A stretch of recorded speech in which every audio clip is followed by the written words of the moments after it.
Amazing Couples by Victor Yap and Doris Mock. Chapter 4. A Chip of the Old Block. Genesis chapter 27 verses 1 to 46.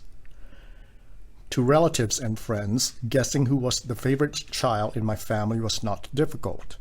Growing up, my sister was Daddy's girl. The family included 2 boys and a sister in the middle, each a year apart, but my status as the youngest son status in vain.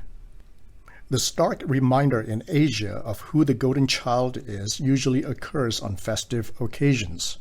At the Chinese New Year dinner time, my saliva would drip at the sight of every child's favorite part of the boiled fresh chicken, the drumstick, but my heart would sigh, knowing on whose bowl it would land on. My father would use his chopsticks, lift the first piece and the masterpiece from the plate before anyone could dig in, sticking to the same old text as he explained to the boys. Sister is a girl, the middle child, so she deserves the drumstick. The boys would alternate the other drumstick, but it usually ended up on my brother's bowl because he wore the eldest son's mantle in the family and because I had no voice in the family. I would sit glumly, act brave, but fume inside. The subtle rejection was another blow to a child whose parents were divorced by them. Drumsticks were not to blame.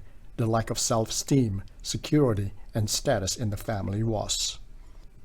Favoritism in the family is common, subtle, hurtful, and destructive. Francine Klexbrun, in her 1992 book Mixed Feelings, reported that 84% of 272 people surveyed said one or both of their parents had shown favoritism when they were growing up. Only 16% denied that. In the case of a perceived doting mother, 66% of the men compared to only 27% of the women felt favored by her. In the case of an accused father, 62% of women compared to 49% of the men felt they were favored. The twist in the study is that 13% favored by the father also felt resentful, and an even higher 18% favored by the mother resented the burden. The favoritism Isaac showed Esau and that Rebekah showed to Jacob is one of the best-known stories in the Bible. The guilty party was the parents, not the children, but the burden was passed on to the children and the behavior was picked up by the children. What can parents and spouses do to raise healthy children? What kind of godly and moral character and example do you leave behind for your children? How are you preparing your children for their growth and independence? First, the more communication you have, the less concerned you are. Genesis chapter 27, verses 1 to 4. When Isaac was old and his eyes were so weak that he could no longer see, he called for Esau, his oldest son, and said to him, "My son, here I am," he answered.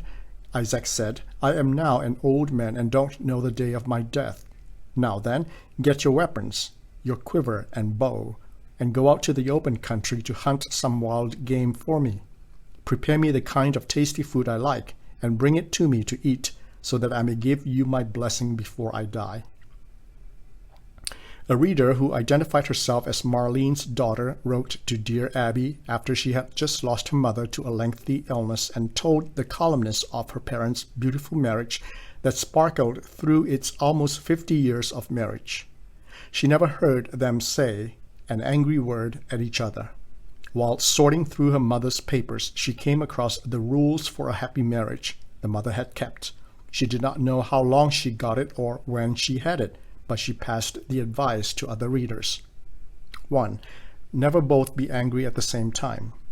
2. Never yell at each other unless the house is on fire. 3. If one of you has to win an argument, let it be your mate. 4. If you must criticize, do it lovingly. 5. Never bring up mistakes of the past. 6. Neglect the whole world rather than each other. 7. Never go to sleep with an argument unsettled. 8. At least once every day, say a kind or complimentary word to your life partner. 9. When you have done something wrong, admit it and ask for forgiveness. 10. It takes 2 to make a quarrel, and the one in the wrong is usually the one who does the most talking. Isaac and Rebekah's problems began long before this incident occurred and the episode began. 2 chapters earlier, The Lord told Rebekah that the older will serve the younger, Genesis 25:23, and Isaac was witness to the grabbing instincts of Jacob at birth when he came out of his mother's womb, grabbing his brother's heel, Genesis 25:26. Bible commentators debated on whether Rebekah told his husband what the Lord had told her, but all agree that the communication method was unhealthy, nonsensical, and broke. Not only did they fail to keep the communication channels open on the welfare of their kids, but also their partisan and polarizing support for their favorite child forced the succession issue, poisoned the home environment, and clouded the family's future. Their communication was so unwholesome that Rebekah even eavesdropped and spied on her husband's talk with the older son. Genesis 25:28, 2 chapters earlier, had already established the family dynamics and pattern of behavior. Isaac loved Esau, but Rebekah loved Jacob. The fundamental parenting principle of fairly treating and loving all children was sabotaged by the parents themselves. Genesis 27 is merciless in depicting their continual bias toward one son with the gross neglect of another. Isaac doted over Esau, calling him my son as many as 8 times, Genesis 27:1, 18, 20, 21, 25, 26, 27, and 37. But 5 times with mistaken identity though, verses 18, 20, 21, 26, and 27. And Rebekah fawned over her younger son, Jacob, calling him my son 3 times, Genesis 27:8, 13, and 43. Both parents had their favorite son. Both sons modeled after the parent, and the parents played one son against the other. Also, Esau was his son Esau in verse 5. Jacob was her son Jacob in verses 6 and 17. Isaac called the fake Esau, Jacob in disguise, my son in verse 20 to show who was daddy dearest and to end the name-calling with a bang or climax. Twice in Hebrew, Isaac lovingly called the pretender Esau my very son Esau, verses 21 and 24. The word very in Hebrew is missing in NIV. Isaac's irresponsibility as a parent and a husband is signaled by the Hebrew word love, verses 4, 9, and 14, translated as like in NIV. This word is mostly used for human love. Up to Genesis 27, this word is based on relationships, accounting for Abraham's love for Isaac, Genesis 22:2, Isaac's love for Rebekah, Genesis 24:67, and for the two parents' love, Isaac's love for Esau and Rebekah for Jacob, Genesis 25:28. This word is viewed negatively in the scriptures when love is showered on things and not people, such as loving pleasure, Proverbs 21:17, loving a quarrel, Proverbs 17:19, and loving the untamed tongue, Proverbs 18:21. Loving children is not wrong, but loving only one child among several is bad. 3 times the text exposes Isaac's love for tasty food or wild game in Hebrew, verses 4, 7, 9, 14, 17, and 31. Isaac's love was fleshly, carnal, and worldly, not healthy, inclusive, or unconditional.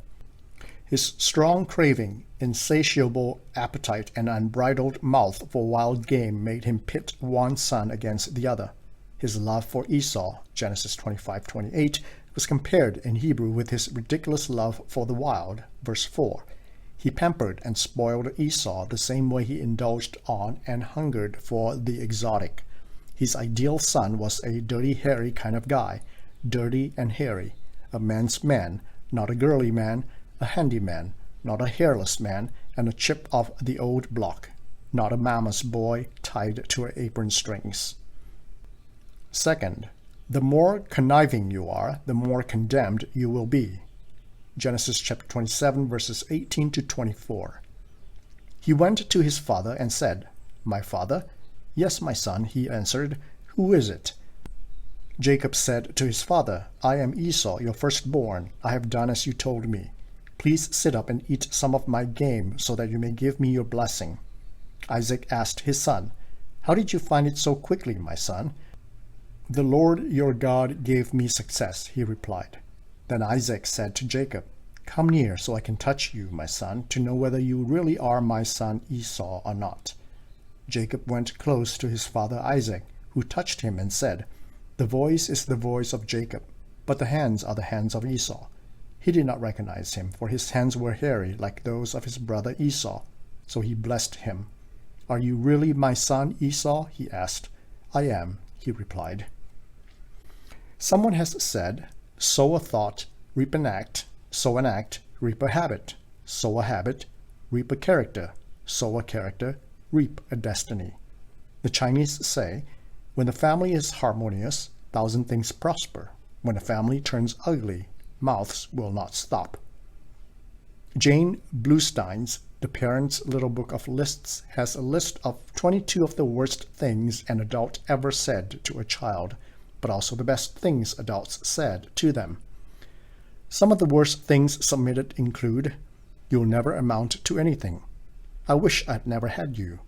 How could you be so stupid? You are useless or hopeless.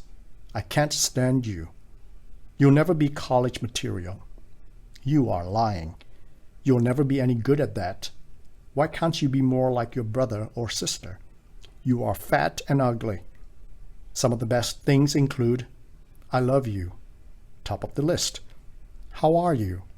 You are a good person. You can do anything you choose to do. I'm so glad we got you. You are very special or terrific. When you make up your mind to do something, you always follow through. You are number one. You are beautiful. You are more responsible than a lot of adults I know. You go far. I'll never have to worry about you. Fundamentally, Rebekah did not trust her husband and her son Jacob's way of doing things, so she took matters into her own hands and made things come true by herself. The worst indictment on Rebekah was not that she was an eavesdropper, a meddler, and a handful, but that she pushed Jacob to help himself.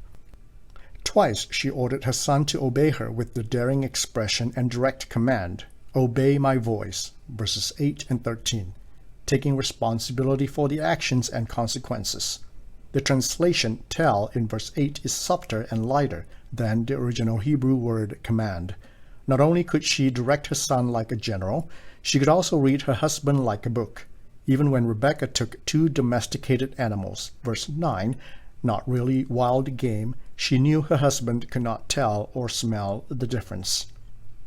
Jacob was not a natural-born liar, but a parent emboldened liar. At first he was horrified and helpless, verses 11 to 12, but when the time came, he did not gulp in, reply, break a sweat, bat an eye, lose his composure, register any unease, or fluff his lines. The rookie never took a false step, gave the wrong answer, or strayed from the plot.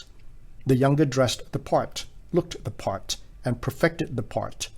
The mother did not count on the father to ask so many questions, but she need not worry. Jacob calmly handled the questions like a pro, handling one question at a time, saying more than he should at first, verses 18 to 20, but improvising along the way and telling his father what he wanted to hear, including invoking God's name, which was perfect assurance to the father, offering 3 convincing imperatives to fool his father. Arise, King James Version, sit, and eat, verse 19. In fact, the only one who trembled was the older brother. Esau did not just tremble or tremble exceedingly, but trembled very exceedingly, verse 33, the only time this phrase occurs in the Bible. His loud cry, verse 34, in Hebrew is comparable to 2 other instances, the loud wailing over the death of the firstborn in Egypt, Exodus 11:6, and the enslavement of Jews by fellow Jews during Nehemiah's time, Nehemiah 5:1. This is the first use of the word bitter, verse 34, in the Bible. Esau practically defined bitterness. He was not only bitter, but exceeding bitter, verse 34. The word exceeding is dropped from the NIV. The word bitter occurs 41 times, but the phrase exceeding bitter occurs only once in the Bible. Jacob escaped condemnation presently, but faced heartbreak a generation later. The favor he received from his mother was transferred to his son Joseph. yielding a tenfold repayment when his 10 other sons' hatred, Genesis 37:4, more hatred, Genesis 37:5 and 8, and jealousy, Genesis 37:11, boiled to the top and spilled into the open in their conspiracy to kill Joseph, Genesis 37:18. Third, the more controlling you are, the less custody you have, Genesis chapter 27, verses 41 to 45. Esau held a grudge against Jacob because of the blessing his father had given him. He said to himself, "The days of mourning for my father are near. Then I will kill my brother Jacob." When Rebekah was told what her oldest son Esau had said, she sent for her younger son Jacob and said to him, "Your brother Esau is consoling himself with the thought of killing you. Now then, my son, do what I say. Flee at once to my brother Laban in Haran. Stay with him for a while until your brother's fury subsides. When your brother is no longer angry with you and forgets what you did to him, I'll send word for you to come back from there. Why should I lose both of you in one day?" When Mac and Barbara Bledsoe had their first child, famed NFL player Drew Bledsoe, Jim Cobb, the family doctor who delivered the baby on Valentine's Day 1972 in a country hospital in central Washington, said he handed the baby to the father for the first time. "I want you to remember something. This child is not yours, never has been, never will be. He's on loan to you for 18 years. The people who lost the most in the end were not Isaac or Esau, but Rebekah and Jacob. The polarized family openly shared and vented their distrust of one another, dishonor in the family, and their disgust with its members. The brothers did not trust each other before, but now they could not tolerate each other. The word grudge, verse 41, is softened from its traditional translation of hate in King James Version, Genesis 49:23, 50, verse 15, Job 16:9, and Psalm 55:3, meaning mistreatment, the same word for the persecution Joseph endured at the hands of his brothers, Genesis 49:23 and 50, verse 15. Before they hid things in their heart, now it was out in the open. This grudge is an open grudge, not a hidden grudge. Jacob and his mother's actions opened a can of worms in the family. All in all, Rebekah directed a whopping 9 imperatives on her son. Listen, verse 8, go, bring, verse 9, do, go, get, verse 13, and do, rise, King James Version, flee, verse 43. The father and the older son duo practically invented new and colorful words in the Hebrew for Jacob, verse 35. The father called him deceitful, and the older called the younger supplanter, verse 36. News that Esau the hunter had vowed to hunt for Jacob's head after his father died reached the ears of the mother. The mother also coined a new word in Hebrew at the sight of her son's mounting anger or fury, verse 44, which is different from the traditional word anger or af in verse 45, which means anger that can be seen on one's face or nose or even forehead, compared to the word fury, which means hot displeasure, poison, and rage. Previously, life at home was quietly unsettling. Now it was an open warfare. Jacob had to watch his back, look over his shoulders, and keep an eye on Esau. Rebekah lost the most in the end. Esau's loss was property, but her loss was personal. She had already lost her oldest son's affection and allegiance. Now she was about to lose his acceptance. Her younger son's innocent and carefree days were over, but now his time with her was also numbered.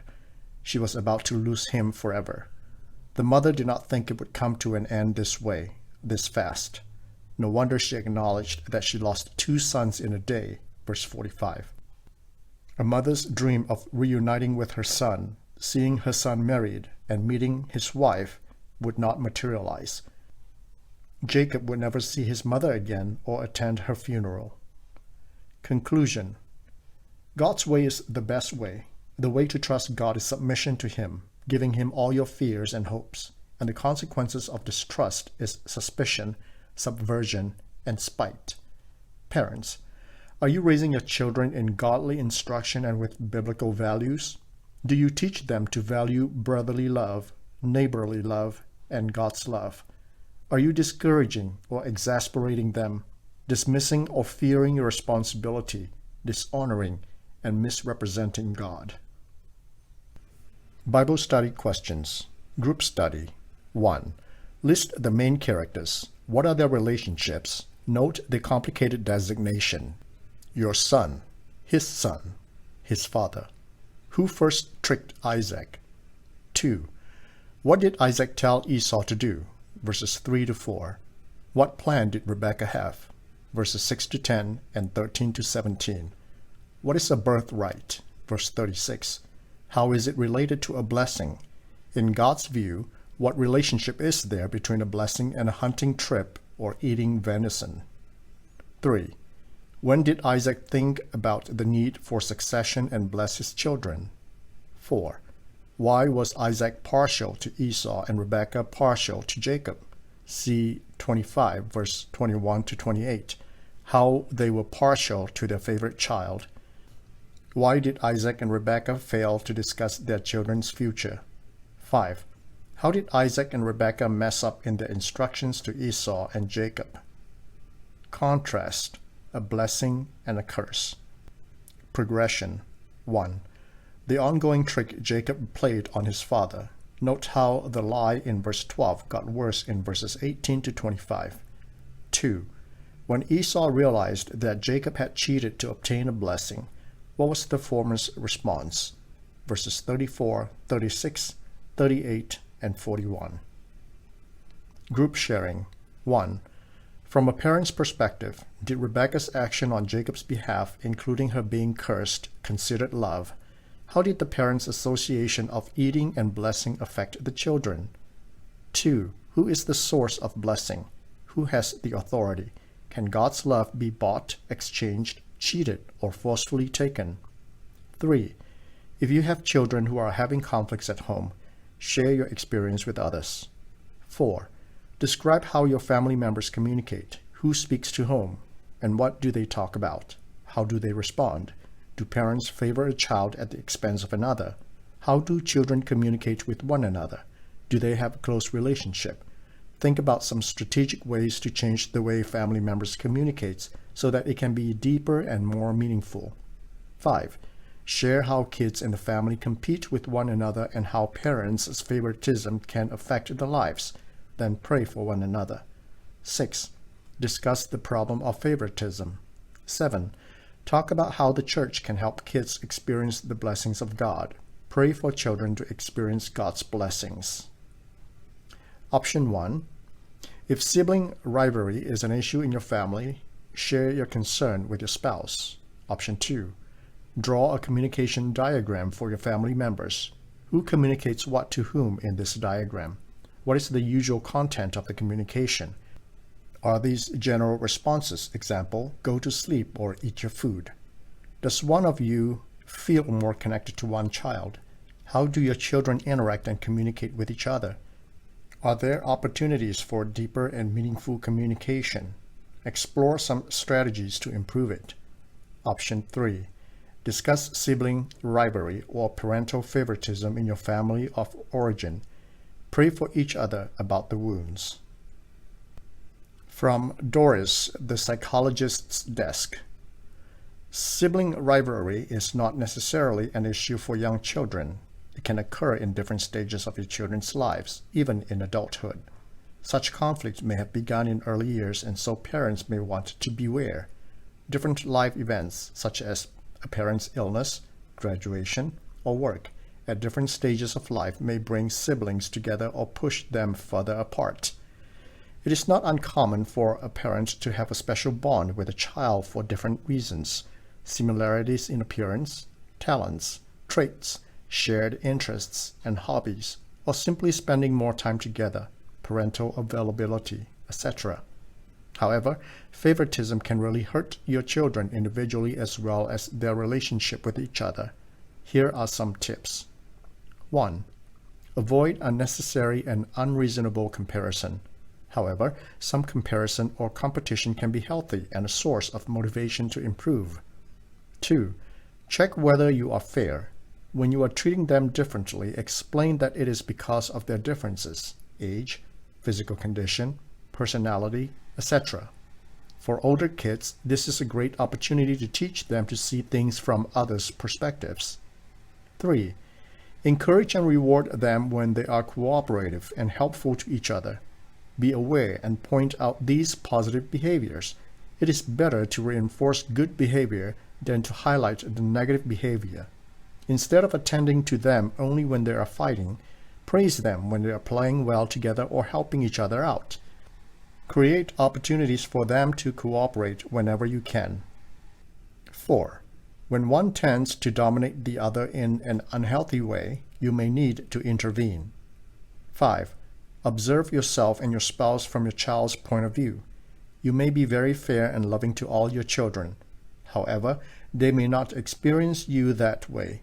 Sometimes perspectives from other family members or friends may be helpful. 6.